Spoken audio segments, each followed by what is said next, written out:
ગુજરાતના બનાસકાંઠા જિલ્લાના ડીસાની અંદર ફટાકડા બનાવતી ફેક્ટરીની અંદર મોટો વિસ્ફોટ થવાના કારણે જે માહિતી મળી રહી છે તે પ્રમાણે 17 જેટલા માનવ જિંદગી હોમાઈ ગઈ છે. એટલે કે 17 જેટલા લોકોએ જીવ ગુમાવ્યો છે.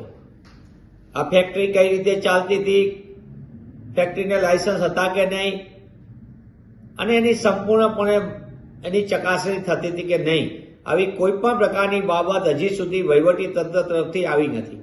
આગ લાગે પછી કૂવો ખોદવામાં પ્રખ્યાત એવા અને કુખ્યાત એવા વહીવટી તંત્ર પાછળથી બધી વાતો કરશે, પણ આ 17 જેટલી માનવ જિંદગી હોમાય અને પછી તંત્ર જાગે, મને એમ લાગે છે કે આનાથી શરમજનક અને બીજી ઘટના હોઈ શકે નહીં. ગુજરાતમાં વારંવાર બનતી દુર્ઘટના, અને એ દુર્ઘટના માટે પાછળથી તપાસ કરે તો એક જ વાત આવે કે ભ્રષ્ટાચાર અને ભ્રષ્ટાચારને ગેરકાયદેસર કામના કારણે આવી રીતે માનવ જિંદગી હોમાઈ રહી છે. એ પછી તક્ષશિલા કાંડ હોય કે વડોદરાનો હરણી બોટ કાંડ હોય કે રાજકોટનો ટીઆરપી ગેમ ઝોન હોય કે મોરબીનો ઝૂલતા પુલની ઘટના હોય, તમામમાં તંત્રની બેદરકારી, ભ્રષ્ટાચાર, ગેરકાનૂની રીતે મેળવેલા લાયસન્સો, મંજૂરી વગર ચાલતા કામો, અને એના કારણે નિર્દોષ માનવ જિંદગી હોમાય.